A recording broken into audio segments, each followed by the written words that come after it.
Laymen's evangelical fellowship స్థాపకులు దానియేలు గారు 1956వ సంవత్సరం అక్టోబర్ 17వ తేదీన చేసిన ప్రసంగం. ప్రసంగి గ్రంథము 9వ అధ్యాయము 16 నుండి 18 వచనాలు. కాగా నేనిట్లనుకొంటిని, బలము కంటే జ్ఞానము శ్రేష్టమే గాని బీదవారి జ్ఞానము తృణీకరింపబడును. వారి మాటలు ఎవరునూ లక్ష్యము చేయరు. బుద్ధిహీనుల్లో ఏలువాని కేకల కంటే మెల్లగా వినబడిన జ్ఞానుల మాటలు శ్రేష్టములు. యుద్ధాయుధముల కంటే జ్ఞానము శ్రేష్టము. ఒక పాపాత్ముడు అనేకమైన మంచి పనులను చెరుపును. బలము కంటే జ్ఞానము ఎంతో మంచిది. దేవుడు పైనుండి వచ్చు జ్ఞానాన్ని మనకివ్వాలని కోరుచున్నాడు. ఎంత ఖరీదైనను జ్ఞానమును సంపాదించుకొనుట యోగ్యమైనది. పైనుండి వచ్చు జ్ఞానము మొట్టమొదట పవిత్రమైనది, తరువాత సమాధానకరమైనది, మృదువైనది, సులభముగా లోబడునది, కనికరముతోనూ మంచి ఫలములతోనూ నిండుకొనినది, పక్షపాతమైనను వేషధారణ అయినను లేనిదియునై ఉన్నది. యాకోబు పత్రిక 3వ అధ్యాయము 17వ వచనములో ఈ మాటలు రాయబడి ఉన్నాయి. ఈ జ్ఞానము సులభముగా లోబడునది. పరిశుద్ధాత్మ ద్వారా జ్ఞానవంతులుగా చేయబడిన జ్ఞానము గల మనుష్యులు బోధించుటకు ఇష్టపడువారు. ఈ జ్ఞానము పవిత్రమైనది మరియు మృదువైనది. ఒక బీదవాని యొక్క జ్ఞానము తృణీకరింపబడునని చెప్పబడినది. ఒక బీదవాని నేనెరుగుదును గాని చాలా జ్ఞానము గల మనిషి అతను. అతడు బీదవాడు కాబట్టి లోకము అతని జ్ఞానాన్ని గుర్తించలేదు. అతడు సంఘములో కూడా పూర్తిగా వాడబడలేదు. షేక్స్పియర్ ఒక పేద మనిషి. అతడు తన నాటకాలను చాలా త్వరగా తన జీవనోపాధి కొరకు వ్రాశాడు.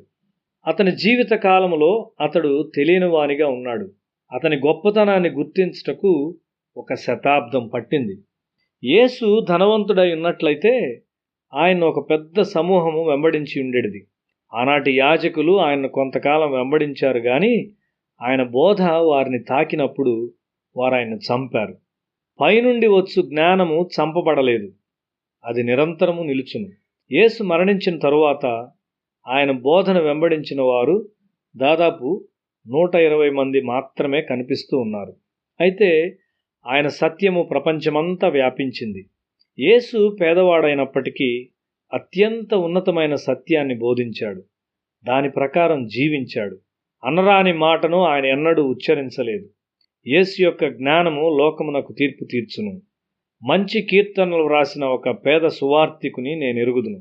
ఎవరికీ తెలియని వానిగా అతడు మరణించాడు గాని ఆ కీర్తనలు సజీవముగా ఉన్నాయి. వారు యేసును చంపాము అని తలంచారు. సత్యము ఎన్నడూ చంపబడదు. అది సజీవమైనదై వృద్ధి చెందుతుంది. సత్యములో జీవించుదము. అన్నిటిలో యథార్థముగా ఉందాము. పరిశుద్ధ జీవితాలని జీవించుదాము. మన స్వంత జ్ఞానము లెక్కించదగినది కాదు. మనకు అవసరమైనది దేవుని యొక్క జ్ఞానము. ఆయన మనలను చేయుటకు దేనినైనా అడుగునప్పుడు మనము విధేయులమవుదాము. పైనుండి వచ్చు జ్ఞానము మనము కలిగి ఉందాము. ఈ జ్ఞానమును ఎక్కువగా సమకూర్చుకొనుటకు ప్రయాసపడదాము. జ్ఞానము సంపాదించుకొనుటయే జ్ఞానమునకు ముఖ్యాంశము.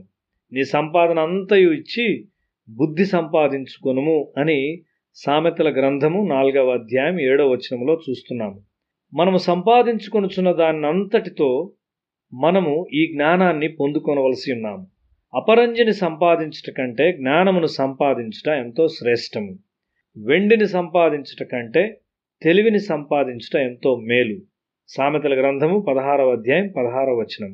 మేలిమి బంగారము కంటెను అపరంజి కంటెను నా వలన కలుగు ఫలము మంచిది. ప్రశస్తమైన వెండి కంటే నా వలన కలుగు వచ్చుబడి దొడ్డది.